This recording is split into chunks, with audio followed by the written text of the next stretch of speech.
I don't know whether you can see this because I'm trying to do it on my camera phone, so just bear with me. Hang on, I'll do it this way. Right. You need to make, right, imagine like that's what you've got to colour in, right? You need to, right, start off slow, like say you start here, right, and you need to make very, very tiny little movements like this, see? Like, imagine like the size of your needle, right? You just keep overlapping, and when you've done so much like that, right, just give it a wipe, right? Pull it tight, check it. If it looks like it's coloured in and it's black, just carry on. But before you carry on, don't start where you left off. Just come back a millimetre and then start here and then carry on again.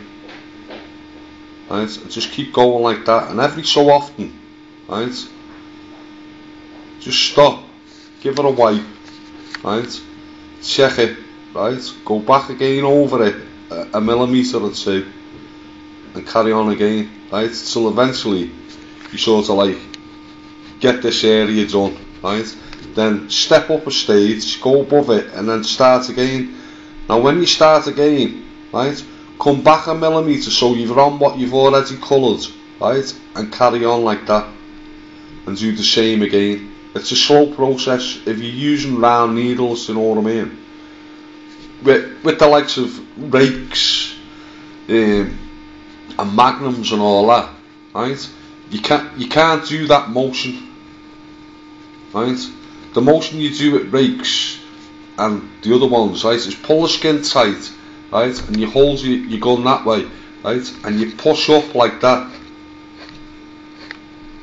see, like that, right, give it a wipe, same again, come back over what you've already done by a millimetre, 2 millimetres, and carry on again, going up in a straight line, right.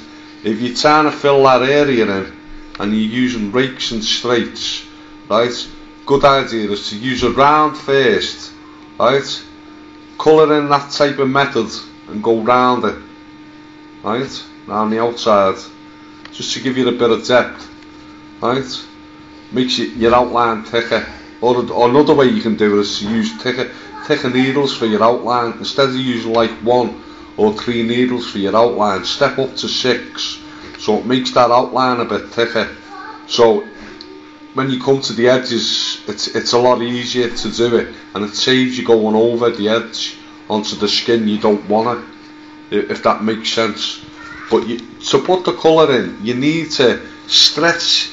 A good way of doing it, right, is get your thumb and your finger, right, place it on the skin, right, and pull it like that, so it parts that part between, do you know what I mean?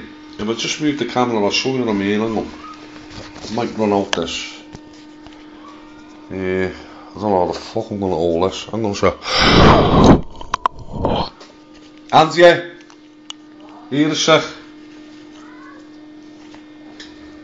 Just come here a sec. I just want you to just hold that there a sec while I just slow my phone there a minute. What's that wire doesn't go in? I'm just doing an explanation. Right. So an example. When you're doing the skin, right, just put your arm underneath it, and like that's obvious to you, isn't it, right? Now when you're working, or yeah, just put that to there. Say imagine like I'm working on this area now, right, and I want to colour this in, right, I'll get my fingers like that with my left hand, right, and I'll pull the skin like that, so that area there is tight. Do you know what I mean? If it's on the likes of a forearm and all that, these parts of your hand can pull round and pull it tight like that, do you know what I mean?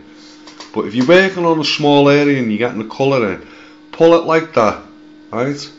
And just circular, little circular motions. The thing is with colouring in, it takes time.